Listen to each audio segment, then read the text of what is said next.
மகர லக்னத்துக்கு அதிபதி சனி. அப்போ சனியோட பொசிஷன் வீக்கா இருந்து நமக்கு மணி ஃப்ளோ தடையா இருந்தது அப்படின்னா, அஞ்சு கூடிய சுக்கிரன் அவரும் வந்துட்டு மகர லக்னக்காரங்களுக்கு பணத்தடை இருந்தது அப்படின்னா அதை ரெக்டிஃபை பண்ணி கொடுப்பாரு.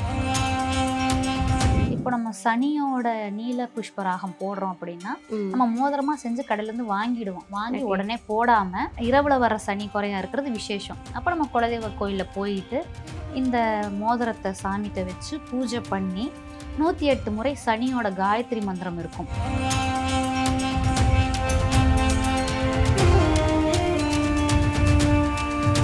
மகர ராசி மகர லக்னக்காரங்கம்மா. ஸோ இவங்க எந்த கல்லை பயன்படுத்தும் போது அவங்களுக்கு மணி ஃப்ளோ பண வரவு அப்படின்றது எப்பவுமே இருக்கும். ஸோ அது நம்மளை விட்டு, ஏன்னா செல்வம் நம்மக்கிட்ட வந்தாலே தங்காது, பாதி பேருக்கு தங்காது, அதுதான் பெரிய கவலை. ஸோ இப்போ செல்வம் நம்மளை தேடி வருது அப்படின்னா நம்மக்கிட்ட தங்கணும்னா எந்த மாதிரி கற்கள் பயன்படுத்தலாம்? மகர லக்னத்துக்கு அதிபதி சனி. அதுக்கு உகந்த கல் நீல புஷ்பராகும்.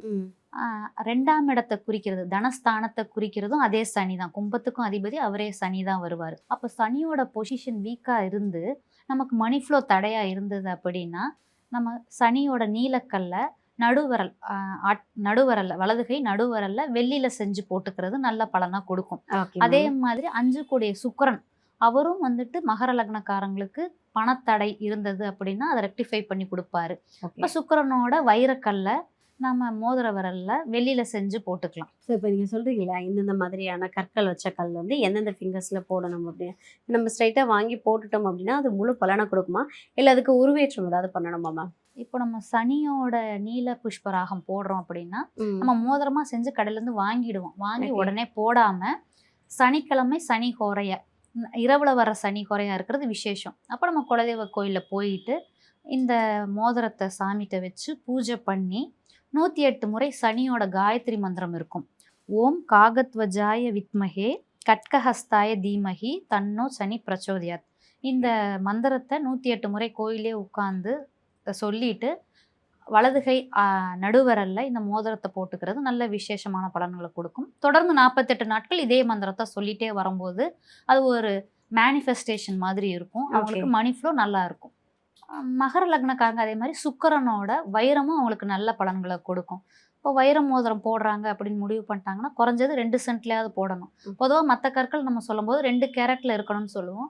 பட் வைரம் ரொம்ப காஸ்ட்லியாக இருக்கும் அப்படிங்கிறனால 2 சென்ட், குறைஞ்சது 2 சென்ட்லையாவது வைர மோதிரம் வாங்கி நம்ம மோதிர விரலில் போட்டுக்கிறது நல்ல விசேஷமான பலனை கொடுக்கும். போடுறதுக்கு முன்னாடி வெள்ளிக்கிழமை சுக்கிர ஹோரையா பார்த்து நம்ம குலதெய்வம் கோயிலில் போய் பூஜை பண்ணிட்டு சுக்கிர ஹோரையில் சுக்கிரனோட காயத்ரி மந்திரம் ஓம் அஸ்வத்வஜாய வித்மகே தனுர்ஹஸ்தாய தீமகி தன்னோ சுக்கிர பிரச்சோதயாத்.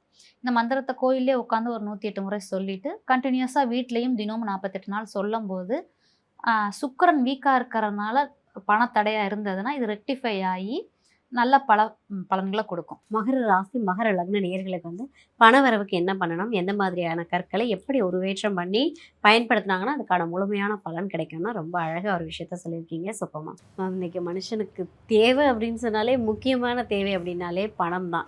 ஆனால் நிறைய பேருக்கு அவங்களுடைய ஹாப்பினஸ் எங்கேயோ ஸ்பாயில் ஆகுது அப்படின்னா அவங்க கையில் பணம் இல்லாதப்போ மட்டும்தான்.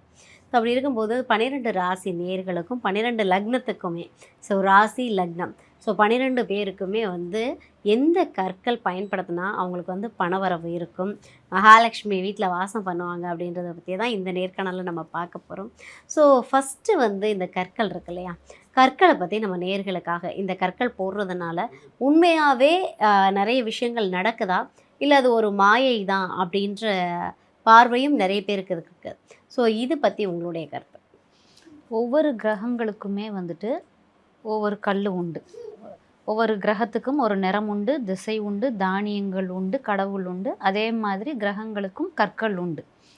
இந்த கற்கள் எப்படி வேலை செய்யும் பார்த்தீங்கன்னா, பிரபஞ்சத்திலிருந்து சக்திகளை வாங்கி, எப்படி தானியம் சக்திகளை வாங்குதோ, நம்ம இப்போ வேணும்னா, இப்போ நமக்கு செவ்வாய்க்குரிய கிரகம் வேணும் அப்படின்னா அந்த தானியத்தை நம்ம உள்ளே வச்சுக்கலாம். செவ்வாயை நம்ம வலுப்படுத்தணும்னு நினைக்கிறோம்னா செவ்வாய்க்குரிய துவரம் பருப்பை நம்ம பத்திரமா எடுத்து நம்ம இது உள்ளே வச்சுக்கலாம். ஆனால் அது மோல்ட் ஆகிடும். ஸோ அதோட வலிமை இது கொஞ்சம் கொஞ்சமாக குறைஞ்சிட்டு போயிடும். ஆனால் எக்ஸ்போஸ்டாகவும் நம்ம வச்சுருக்க மாட்டோம். ஒரு பர்ஸில் வேலெட்டில் வச்சுருப்போம். அதுக்கு பதிலாக நம்ம இப்போ கற்களை நம்ம யூஸ் பண்ணும்போது அது என்ன பண்ணணும்னா பிரபஞ்சத்துலேருந்து ஆகர்ஷண சக்திகளை வாங்கி நம்ம உடம்போது அதை டச் பண்ணிகிட்டே இருக்கும். நம்ம போடுறது ஓப்பன் செட்டிங் மோதிரமாக போடுவோம். இப்போ உடம்புல டச் பண்ணிகிட்டே இருக்கும்போது அது நம்ம பிரபஞ்சத்தில் வாங்குகிற சக்தியை நம்ம உடம்புல கொடுத்துட்டு நம்மளை ஒரு சீராக இயங்க வைக்கும். இப்படி தான் வந்துட்டு கற்கள் வந்துட்டு நம்மளை இயங்க வைக்கும், வேலை செய்ய வைக்கும். Okay, super.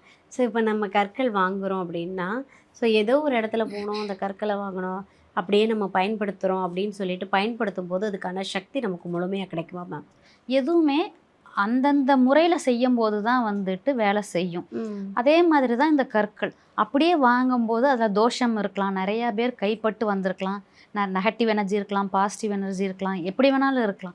ஸோ அதை ஃபஸ்ட்டு நம்ம நியூட்ரல் பண்ணிவிட்டு அதுக்கப்புறம் அதை பாசிட்டிவாக மாற்றி அதுக்கப்புறம் தான் நம்ம போட முடியும். இப்போ அது ஒருத்தர் செய்கிறாரு, ஒரு பொற்கொலர் செய்கிறாரு அந்த மோதிரத்தை அப்படிங்கும்போது அவர் எந்த மனநிலையில் செய்கிறாருன்னு தெரியாது. ஸோ அந்த வைப்ரேஷன்ஸும் அதுக்குள்ளே இருக்கும். எல்லாமே வைப்ரேஷன்ஸ் ஆறாதான். ஸோ அந்த வைப்ரேஷன்ஸும் இருக்கும். அதனால் நம்ம ஒரு மோதிரம் வாங்குகிறோம், ஒரு ராசிக்கல் மோதிரம் வாங்குகிறோன்னா நம்ம குலதெய்வ கோயில் இல்லை இஷ்டதெய்வ கோயில் எது நமக்கு வந்துட்டு அக்சசபிளாக இருக்குதோ அங்கே போயிட்டு அந்த நம்ம சொல்கிற ஹோரையில் அந்த கற்களுக்குன்னு ஒரு ஹோரை இருக்குது. அந்த ஹோரையில் போய் அந்த கோயிலில் பூஜை பண்ணிவிட்டு அதுக்கப்புறம் ஒவ்வொரு கிரகங்களுக்கும் ஒரு காயத்ரி மந்திரம் இருக்குது. அந்த காயத்ரி மந்திரத்தை ஸ்ரத்தையாக ஒரு 48 நாள் ஒரு 108 தடவை சொல்லும்போது அதில் உருவேற்றமாகும். அந்த பாசிட்டிவ் எனர்ஜி இல்லை அந்த பர்டிகுலர் கிரகத்துக்கான வைப்ரேஷன் அதில் இறங்கும். இப்படி இது இறங்கும்போது நமக்கு என்ன தேவையோ அதை டியூன் பண்ணி கொடுக்கும் அந்த கல். ஓகே. ஸோ நம்ம என்ன நினைக்கிறோமோ அது நடக்கும் அப்படின்னு ஒரு விஷயம் இருக்குது. ஆனால் நம்ம நினைக்கிறது வந்து எப்படி சொல்கிறது, நம்ம நம்பணும் ஃபஸ்ட்டு இல்லையா? ஸோ அந்த ஒரு விஷயம் தான் நீங்கள் சொல்கிறதுலேருந்து நான் எடுத்துக்கக்கூடிய விஷயம்.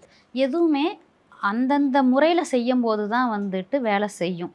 அதே மாதிரி தான் இந்த கற்கள் அப்படியே வாங்கும்போது அதில் தோஷம் இருக்கலாம், நிறையா பேர் கைப்பட்டு வந்திருக்கலாம், நெகட்டிவ் எனர்ஜி இருக்கலாம், பாசிட்டிவ் எனர்ஜி இருக்கலாம், எப்படி வேணாலும் இருக்கலாம். ஸோ அதை ஃபஸ்ட்டு நம்ம நியூட்ரல் பண்ணிவிட்டு அதுக்கப்புறம் அதை பாசிட்டிவாக மாற்றி அதுக்கப்புறம் தான் நம்ம போட முடியும். இப்போ அது ஒருத்தர் செய்கிறாரு, ஒரு பொற்கொலர் செய்கிறாரு அந்த மோதிரத்தை அப்படிங்கும்போது அவர் எந்த மனநிலையில் செய்கிறாருன்னு தெரியாது. ஸோ அந்த வைப்ரேஷன்ஸும் அதுக்குள்ளே இருக்கும். எல்லாமே வைப்ரேஷன்ஸ் ஆறாதான்.